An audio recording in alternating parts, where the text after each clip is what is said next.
Lewis, and I was the rector of the church, the Episcopal Church in Loudon, when I began my work with Habitat, which was, I guess, around 30 years ago now. Yeah. It's our 30th anniversary. Yeah, and I remember people talking about it, and I had no idea what it was, and they said, we're going to have a meeting to start a Habitat here. And they said, could we meet at your church? I said, well, absolutely. And so I don't even remember all about this, but we did meet at the Episcopal Church for that first meeting. And as people, I remember being amazed by the description of what Habitat was. I thought, there's no way that can work.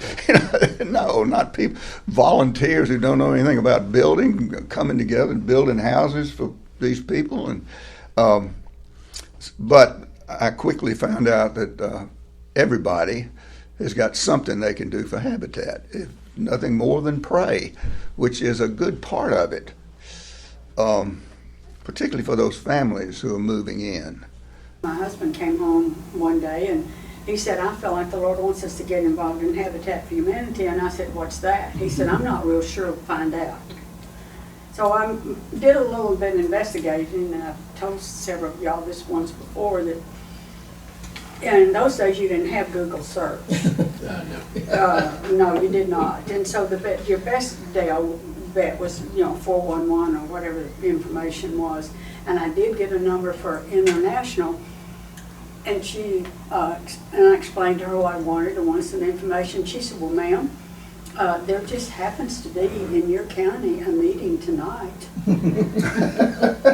at such and such church. I mean, of course, we hadn't lived there but about 3 years, so I didn't know where such and such church was. It turned out to be my friend here, Bo Lewis's church. I'm Shauna Oden, and I'm a member of the community church at Tellico Village. And I got involved with Habitat because one Sunday I went to church and there was an announcement in the bulletin that said they needed help on a Loudon County Habitat for Humanity project. And I knew about Habitat because my dad was involved in it, and I knew I would be able to help. So I volunteered with my paintbrush in my hand, and the rest of my work with Habitat is history. So that's how I started, and that was 27 years ago. Well, my job at Habitat was to find dirt to build houses on. And it was exciting, sort of, some of the things we did. I don't know how we made it through it, but we did. But anyway,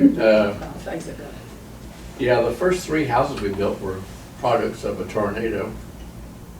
And the other thing that happened, that we started out, there was 12 of us in Habitat, and we all contributed $100 into it to start it. We had $1,200 in the bank, and that's when the tornado came. And we thought, how are we going to do this? Well, we talked to the city, and the city gave us free hookups, and it's normally $1,200. And they the city hauled off all the houses, that was what was left of them, and they didn't charge us $1 for it. So we got everything for free. And then we started the houses building, and we got more money donated to us and stuff like that. So when we finished up, we started out with $1,200, and we wound up with about $26,000 in the bank at the end of the thing. And the people that bought that house from Habitat still own it. I knew a guy in Knoxville, his name was Bentley, and we got his property on what we told him what it was worth. He gave it to us for that, and that was the subdivision out there behind us, out there by the fire department. Harmony Heights. Yeah, Harmony Heights, yeah. And so that worked out. And we got tax-free on that too. So we did a lot of, we got blessed a lot in the beginning. We found favor. Yeah, a lot. And we needed it. We didn't have any money. But we got material donated to us, all kinds of stuff that we worked on and got it done. I was in the committee, and then I became president, and I was president when our building downtown burnt to the ground. Anyway, and it turned out that I was working with a couple inside that hotel that burnt to the ground, and they lost everything that they had, except their clothes on their back, and their car was parked across the street. That's the way they didn't lose it. It turned out it's the Cornejo family. And they didn't speak English, and I didn't speak Spanish well enough. I could speak Tex-Mex, but that's what I did. But anyway, their kids worked at the bank, and they were really good, their daughter. And out of that, I got 3 large building plots, and everything worked out great. And they still live here in town. They live up in subdivision, but anyway. A little bit to what you were talking about when the building burnt to the ground. For those who don't know the history, we worked downtown and we had just finished building out our boardroom. You know, we had this one piece of building where we had painting in the back and construction storage in the back. It was kind of warehoused in the back. The front, we had a little store. We'd already started operating our home store. And then we had just finished the boardroom when that Saturday morning it burnt to the ground. The amazing recovery from that was phenomenal. I think we were back in business with a store in the basement of the church across the street, you know, real quick. within about 3 days. The community just rallied around us. But so Doug is in charge of property and finding things and all this. And so as we were thinking about what are we going to do, how are we going to operate, you know, we got set up and we were temporarily doing okay. Doug finds the building for us way out of town. And we were right downtown. This is where Rome State Community College stands today. That's that block that burnt to the ground. And so Doug finds this property and comes back to the board and says, I think we need to buy this other building and put our store in there. Yeah. And we said, oh no, that's so far away from people. It's so far away. And where it is where our restore stands today. And before you all say, oh, that's, you know, great. Well, 30 years ago, there wasn't anything past Walmart. And Walmart's right there where, the old Walmart is right where our store sits today almost. Almost, yeah. But that was a wonderful find, but it was a real stretch of our faith to think that was the right place to be. It really was. It was a struggle for the board to make that decision. But so Doug was. It turned out to be, Really I well listed that building to sell because it was a company that owned it. And they decided they were gonna close that store. And I knew the guy, so anyway, I asked him, so you want me to list it for you? Get it done? Yeah. Oh yeah, of course, yeah. So I did it, and it dawned on me after I listed it. I thought, you know, that'd be, because that's when our downtown was burnt to the ground anyway. So I said, that'd be a perfect place for a restore. And I remember bringing that up at a meeting one time, and this is what I got at the meeting. He says, nobody goes there. That's right. I said, what are you talking about? They go to Walmart all day long. And Walmart was just right there behind us, really. And I said, if they go to Walmart, they come to our store. Because everybody was afraid that everybody was walking to the downtown store, but they weren't. They were driving cars. Okay, well, the first house that we built was a result of the tornado, and we'd taken applications. We had pretty good luck with that. And the house itself, the tornado hadn't destroyed the house, it just shifted it off its foundation. And as a result, that meant that, you know, we won't have to tear it down. So we had, by this time, we had a minimum of about $2,000 in the bank. Now, I'll explain to you how this works. You tear it down, you haul it to the yeah, well, the landfill, wherever it was. And when they weigh the truck going in and they weigh the truck coming out, well, number one, you gotta have some trucks. Well, the Lord had given us favor enough with the people at City Hall in the North City that they offered us a connection with TVA, and we ended up with 2 huge trucks from TVA. And this guy, and with drivers. Along about that same time, a gentleman from Knoxville came into the picture and said, I will give you a high lift operator for 1 week free. And so we had a high lift operator, we had the trucks, and $2,000, and we said, it's a go. So we went through the paperwork to get a go and get the permission to tear it down and all the stuff that you had to do with that. And so they started tearing it down, and the truck goes in the first day, goes in, he comes out, and the scales don't work. Okay, we were 1 week hauling 2 trucks, 8 hours a day for this truck. You know, you don't want to take everything, you got to, you know, you got to start with the foundation, the whole 9 yards. And the very last truck that went in was even not a truckload. It was about a third of a truckload. And they carry it through, and they carry it back, and I'm wondering, you know, what's gonna happen here. And the scales started working. And the man said, "Ma'am, I don't know what to charge you." I said, "Well, we're here to pay you, you know." And he said, "Well, this load is only, my memory serves me right, $350. And I said, "That'll do." So that'll do. So we got that. And then the next thing on that particular house, I'm going to go just a little bit further with you to tell you how much favor we had not only with the community. At that point, there was a gentleman that was a professional bricklayer, masonry guy. He came along one day just before we had the house completely tore down. He said, "What are you going to do when you get your footer dug?" And I said, "Well, we're going to, you know, put the block in." And he said, "Would you allow me to do it?" "Well, sir, yes. What are you going to charge?" He said, "I will do this one for you for free if you'll pay for the materials." We get down to the end of the time in which the house is completed. We're backfilling, we're getting it all ready, getting it dressed up. And I noticed a truck pulls up on the side. And he comes up and he said, "Who's in charge?" I said, "Well, I guess that's me today." And he said, "Ma'am, what do you plan to do for gutters?" And I looked up and I said, "Oh, geez, I forgot all about the guttering."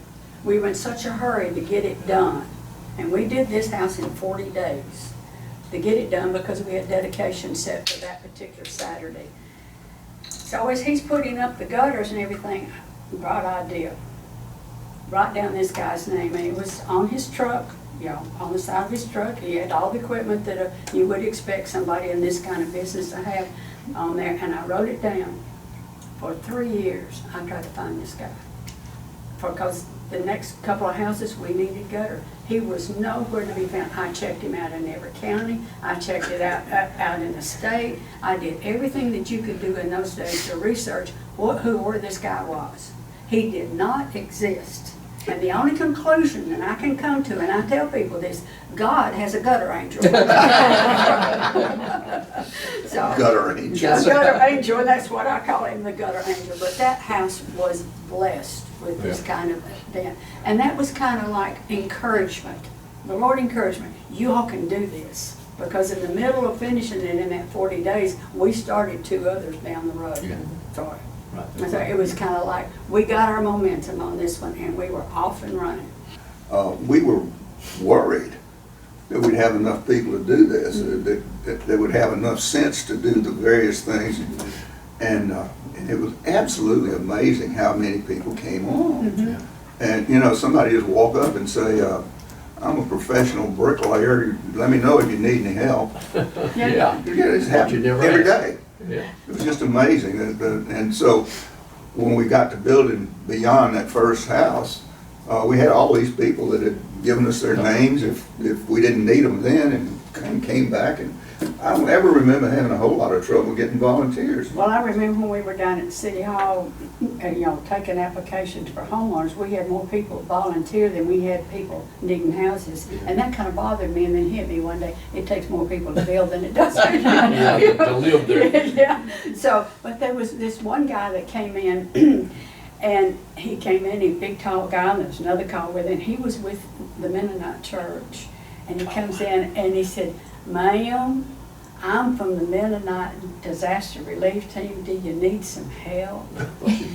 And he did, along with his, and they did send a crew in on the 3rd house for this, and they actually built the 3rd house for us. Mhm. That from all over the nation, groups came, Mennonites, to build that 3rd house.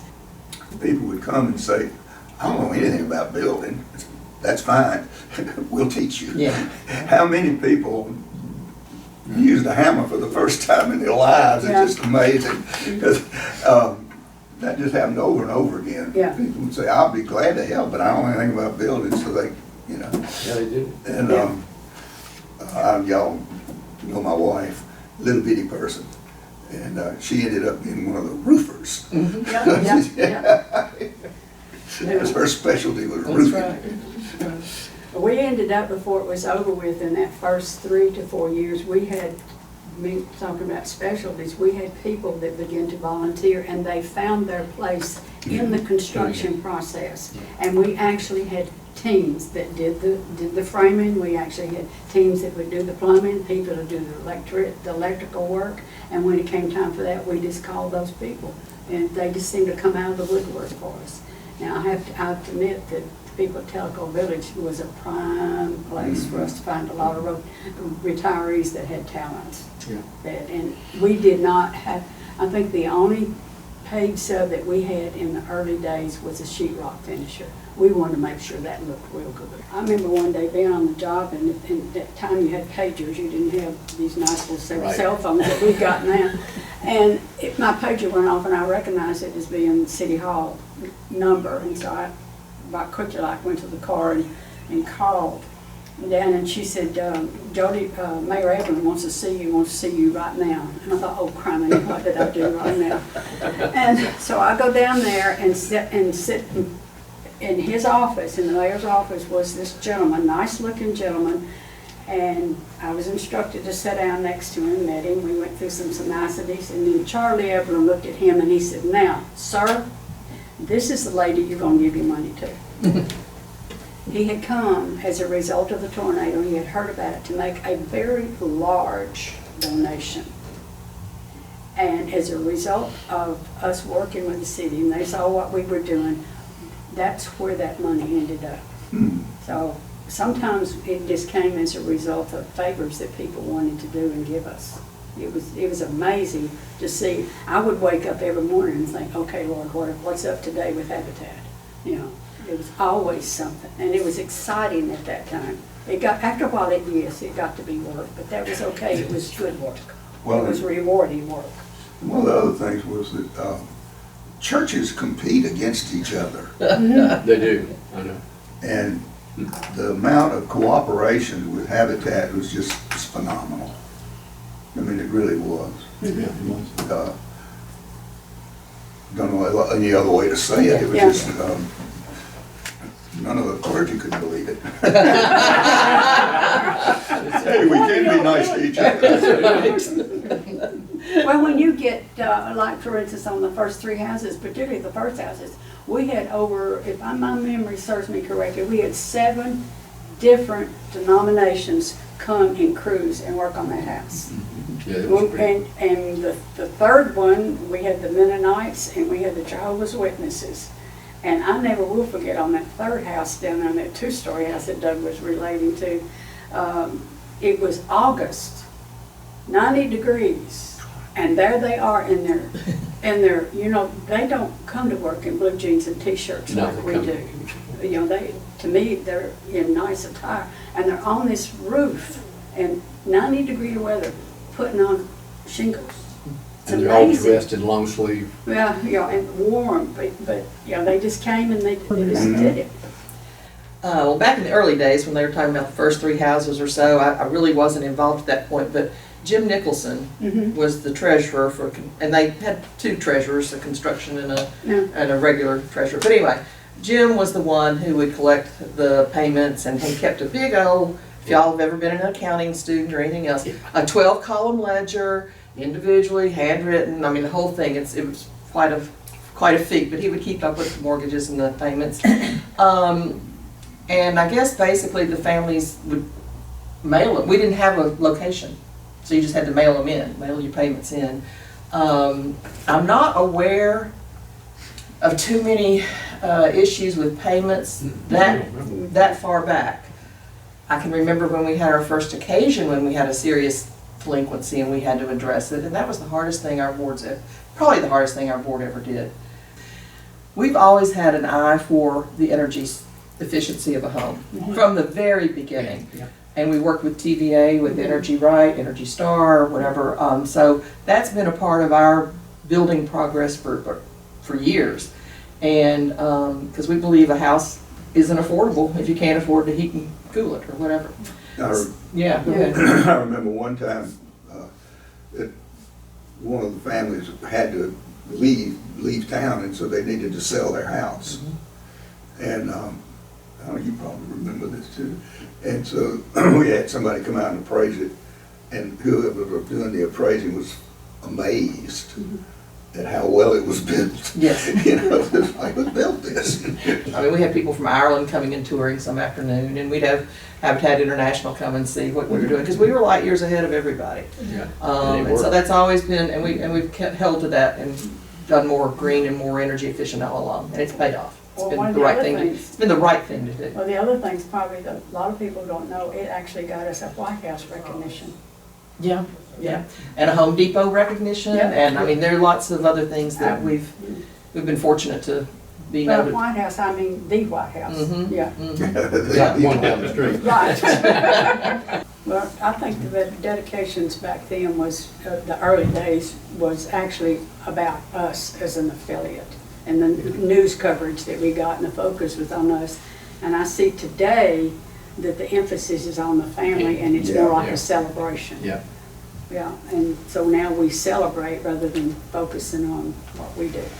But that was one of the things that got us, It, out there, show. yeah, Yeah. people recognized that this was a good thing, Mhm. and part of it was because of the dedications. Right. You know, they show a dedication on television or something. Some communities, I was gonna say, when we would get a lot here or there, even within the city, Yeah. we would try to have just a neighborhood get-together, maybe a Saturday morning, and we'll have coffee and donuts and come by and we'll have balloons and at least tell you what we're doing and show you our plans, you know?